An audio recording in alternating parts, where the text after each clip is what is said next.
Memorial de Deus. Por James White. O sábado é um memorial do que o Criador fez durante a primeira semana dos tempos. Ele trabalhou durante 6 dias. Ele descansou no 7º dia. Aqui está a origem da semana. O ciclo semanal não deriva de nada na natureza. Os meses são sugeridos pelas fases da lua, os anos, pelo retorno das estações, mas a semana só pode ser rastreada até os 6 dias da criação e o 7º dia do descanso. Os patriarcas contavam o tempo por semanas e 7 dias. Gênesis 8, versos 10 e 12, e Gênesis 29, versos 27 e 28. O sábado foi instituído no Éden, no final da primeira semana, por 3 atos da parte do Criador. Primeiro, Deus descansou no 7º dia. Segundo, Ele colocou sua bênção sobre o dia. Terceiro, Ele santificou o dia de seu descanso. Ele descansou no 7º dia e, com isso, deu um exemplo para o homem. Em seguida, Ele abençoou o dia em que havia descansado. Ele então santificou, ou separou para uso sagrado, o dia de seu descanso.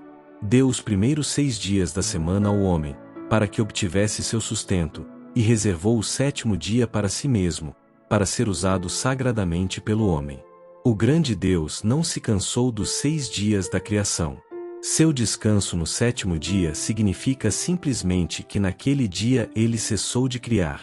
Nem o homem no Éden precisava de descanso do trabalho, como desde a queda. De fato, o descanso do trabalho não é uma característica principal da instituição sabática. O 4º mandamento não faz referência às necessidades físicas do homem de um dia de descanso. Nem fala de suas necessidades espirituais de um dia de culto público. Ele apresenta outra razão para o sábado. Aqui está. Porque em 6 dias fez o Senhor os céus e a terra, o mar e tudo o que neles há, e ao 7º dia descansou. Por isso abençoou o Senhor o dia de sábado, e o santificou. Êxodo 20, verso 11.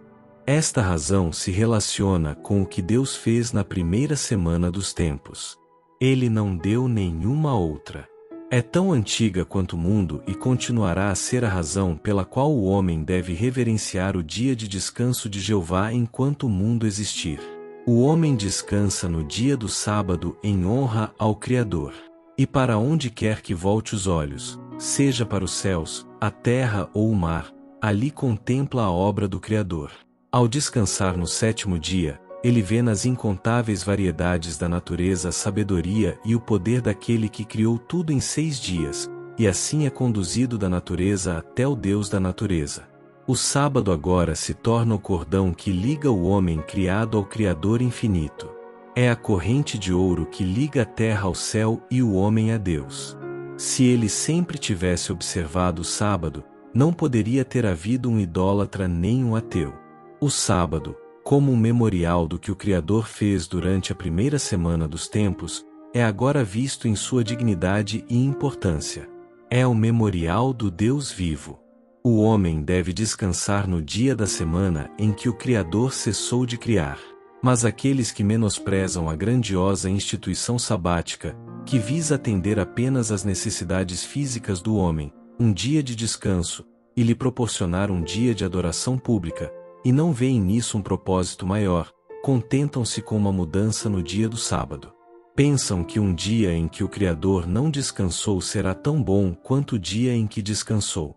Com essa visão limitada do assunto, por que não se contentar com a mudança? Se um dia de descanso do trabalho e um dia para adoração pública a Deus são todas as bênçãos asseguradas ao homem pelo sábado, a teoria de um dia em 7 e de nenhum dia em particular parece bastante plausível. Pois, certamente, o homem pode descansar seus membros cansados, ou seu cérebro cansado, tanto em um dia da semana quanto em outro. E se apenas um período de adoração divina for necessário, o domingo pode ser a resposta para esse propósito. De fato, um dia em cada 6 pode ser tão bom para descanso e adoração quanto um dia em cada 7, se descanso e um dia de adoração pública forem a soma total das razões para o sábado. Não há nada nas necessidades físicas ou espirituais do homem que marque o número 7. O desígnio original do sábado era para um memorial perpétuo do Criador. No entanto, ele assegura o sétimo dia da semana ao homem em sua condição caída, não apenas como um dia de descanso, mas um dia para adoração pública, no qual se aproxima de Deus e compartilha seu amor perdoador. Mas essas bênçãos, de importância comparativa, podem ser obtidas em qualquer um dos outros 6 dias da semana e não constituem a grande razão para a instituição do sábado. Essa razão dada na lei do sábado está, em sua importância, muito acima da simples ideia de repouso do trabalho árduo e de um dia para adoração pública, assim como os céus são mais altos que a terra. Com isso concordam as palavras do profeta. Se desviares o teu pé do sábado, de prosseguires na tua vontade no meu santo dia, e chamares ao sábado deleitoso, ao santo dia do Senhor, digno de honra, e o honrares, não seguindo os teus caminhos, nem pretendendo fazer a tua própria vontade, nem falando as tuas próprias palavras, então te deleitarás no Senhor. Isaías 58, versos 13 e 14. Aqui, o grande objetivo do sábado é apresentado. É honrar a Deus. O homem é obrigado a desviar os pés do sábado e a abster-se de buscar seus próprios caminhos, palavras e prazeres naquele dia, não porque precise de um dia de descanso, mas porque, ao fazê-lo, pode honrar o grande Deus. Aqueles que guardam o sábado com esse objetivo em vista o chamarão de deleite, o santo dia do Senhor e honroso. O quarto mandamento remete ao que Deus fez durante a primeira semana do tempo. A criação e o descanso ocuparam a primeira semana. Imediatamente depois, Jeová santificou e abençoou o dia em que havia descansado. Dessa forma, o sétimo dia tornou-se o santo sábado do Senhor para Adão e sua posteridade.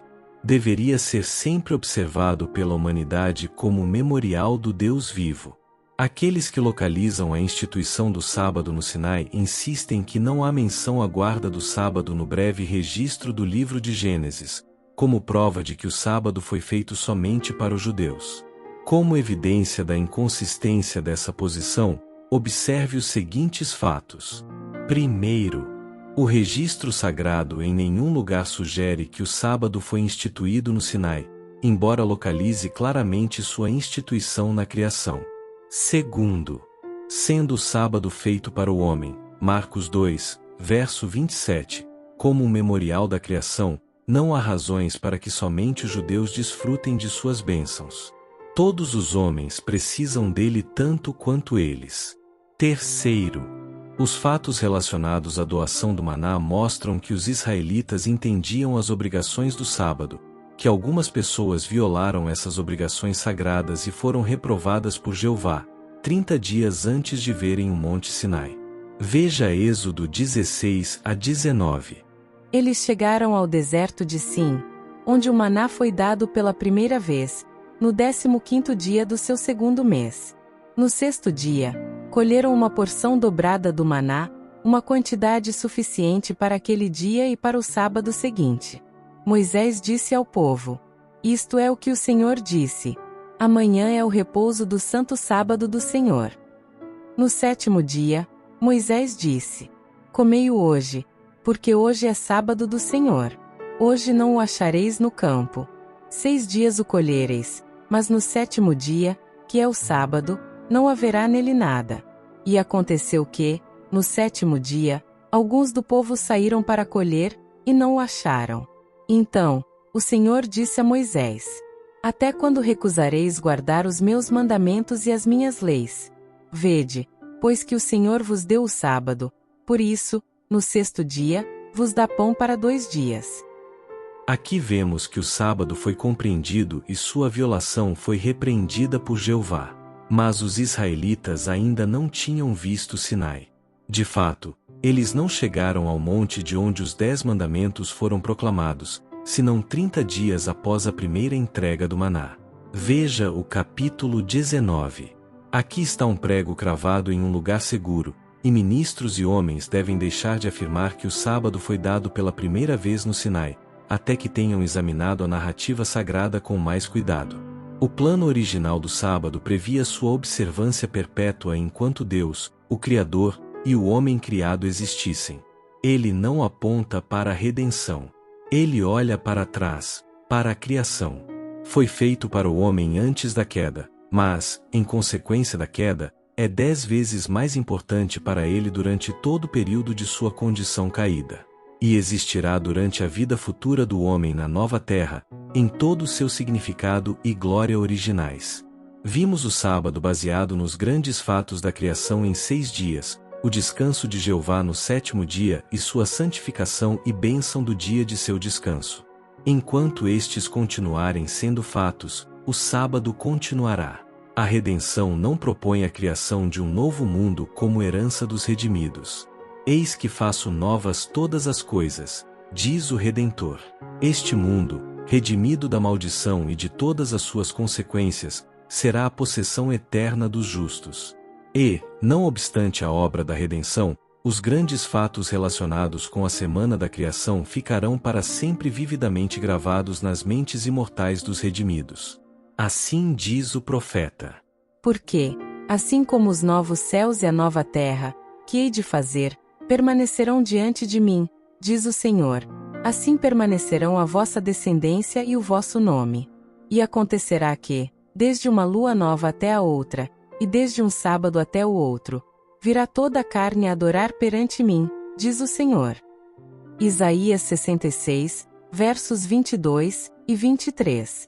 Não há um momento no passado em que toda a carne tenha vindo adorar diante do Deus do céu no sábado, e isso jamais poderá acontecer enquanto o trigo e o joio, os filhos do reino e os filhos do maligno, crescerem juntos, e estes não serão separados até a colheita, que é o fim do mundo. Essa unidade em relação ao memorial do grande Deus será vista apenas no estado imortal, quando, de um sábado a outro, e de uma lua nova a outra, toda a carne virá adorar diante do Senhor. O quê? A lua no céu? Não num céu como aquele sobre o qual o poeta canta verso além dos limites do tempo e do espaço. Aguarde aquele lugar celestial, a morada segura do santo. Além do espaço, não haveria lugar para a lua, nem para o sol, nem haveria lugar para os santos ressuscitados, possuindo corpos semelhantes ao corpo glorioso e ressuscitado de seu Senhor, e além dos limites do tempo, não haveria necessidade do sol e da lua, que são os grandes cronometristas de Deus. Não estamos buscando uma destruição geral no universo e, em seguida, a criação de todas as coisas novas, para santos imortais além dos limites do tempo e do espaço. É este planeta que se revoltou. E o Redentor, que vem para trazê-lo de volta à fidelidade ao governo de Deus, diz: Eis que faço novas todas as coisas. A revolta não afetou o Sol, a Lua e os outros planetas. A redenção não afetará esses corpos celestes. Quando o Restaurador tiver estabelecido os santos imortais na nova terra, ela continuará suas revoluções, e o Sol e a Lua contarão dias, meses e anos, enquanto durarem as eras eternas. Os redimidos terão direito à árvore da vida, que Adão perdeu por desobediência. Essa árvore produz 12 tipos de frutos por mês. E por que as palavras do profeta, referentes a toda a carne que aparecerá diante do Senhor de uma lua nova a outra, não se cumprirão quando toda a família dos redimidos vier a cada mês para participar do novo fruto da árvore da vida? Mas, voltando ao memorial de Deus, a posição assumida nestas páginas apresenta a teoria de um dia em 7 e nenhum dia em particular, ou uma 7ª parte do tempo, em sua verdadeira luz. Se o sábado foi feito para o homem, pela simples razão de que ele precisava de descanso do trabalho físico e de um dia de adoração, um dia pode servir tão bem quanto outro.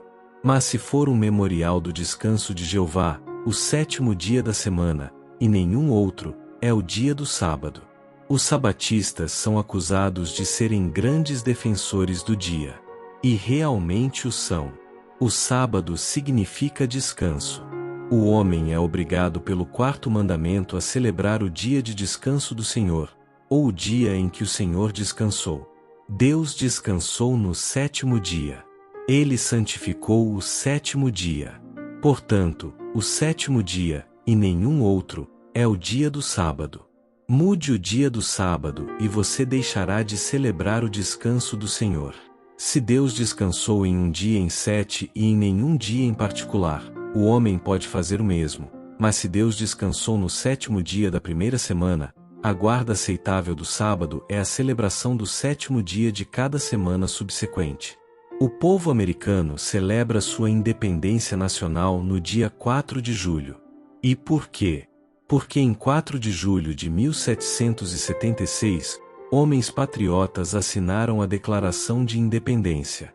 Os homens desta nação são grandes defensores do dia, e podem muito bem ser.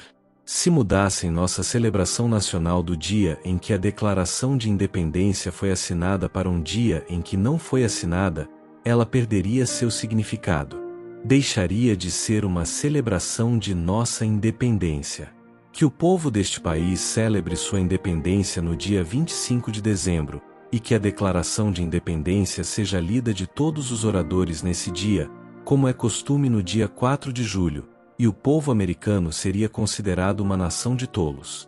E que judeu já pensou em observar 365 partes do tempo, ou um dia em 365 e nenhum dia em particular, e chamar isso de Páscoa? E poderíamos falar em celebrar nossa independência nacional em um dia em 365 e em nenhum dia em particular, assim como falar em celebrar o dia de descanso de Jeová em um dia em 7 e em nenhum dia em particular. O mais idiota americano que se lembra de ter ouvido falar de George Washington ou da Declaração de Independência poderia muito bem rir da tolice de mudar o dia de nossa celebração nacional. Em verdade, como disse nosso Senhor, os homens deste mundo são mais sábios em sua geração do que os filhos da luz. É somente em questões religiosas que as pessoas parecem se contentar com aquilo que, em relação a qualquer outro assunto, seria considerado uma tolice consumada. E esses homens que usam a teoria de um dia em 7 e nenhum dia em particular defendem a mudança do sábado, do dia de descanso do Pai, para o dia da ressurreição do Filho? Então eu pergunto a eles: quem já pensou em celebrar a ressurreição de Cristo em um dia em 7 e em nenhum dia em particular? Se eles dizem que isso pode ser feito, então pergunto novamente: onde está a mudança do sábado? Foi uma mudança de um dia em 7 e nenhum dia em particular da dispensação anterior, para um dia em 7 e nenhum dia em particular da dispensação atual? Isso seria confusão ainda mais perturbadora. E para aqueles que afirmam que a redenção, como uma obra maior, deve ser celebrada no primeiro dia da semana, assim como a criação antigamente era celebrada no sétimo dia da semana, eu diria: temos apenas a sua palavra para isso. Observe estes fatos. Primeiro, a Bíblia não menciona o fato de a redenção ser maior que a criação. Quem sabe que é? Segundo, a Bíblia não menciona a observância de um dia para comemorar a redenção. Quem sabe que um dia deve ser guardado para esse propósito? Terceiro, temos na ceia do Senhor e no batismo memoriais dos dois grandes eventos na história da obra do Redentor em prol do homem. Estes são apropriados. Quarto, não há conveniência em guardar um dia de repouso semanal para comemorar as agonias da crucificação de Cristo, ou as atividades da manhã de sua ressurreição. Quinto, mas se um dia da semana fosse guardado para celebrar a redenção do homem, qual seria? O dia em que ele derramou seu sangue por nossos pecados? O dia em que ele ressuscitou para nossa justificação? Ou o dia em que ele ascendeu ao Pai para interceder pelos pecadores? O dia da crucificação, quando ocorreu o maior evento para a redenção do homem, tem a primeira pretensão. O apóstolo não diz que temos redenção por meio da ressurreição, mas diz: temos redenção por meio do seu sangue. Efésios 1, verso 7. Ora, se um dia fosse guardado para celebrar a redenção, não deveria ser o dia em que ele derramou seu sangue? A redenção não está completa, mas a ceia do Senhor e o batismo são dois memoriais dos maiores eventos que ocorreram em conexão com esta obra em prol do homem. Nenhum destes é um memorial semanal. O batismo pode ser recebido pelo crente em qualquer dia da semana, e disse dos emblemas do corpo partido e do sangue derramado do Filho de Deus, sem referência a nenhum dia específico. Todas as vezes que comerdes este pão e beberdes este cálice, anunciais a morte do Senhor, até que ele venha.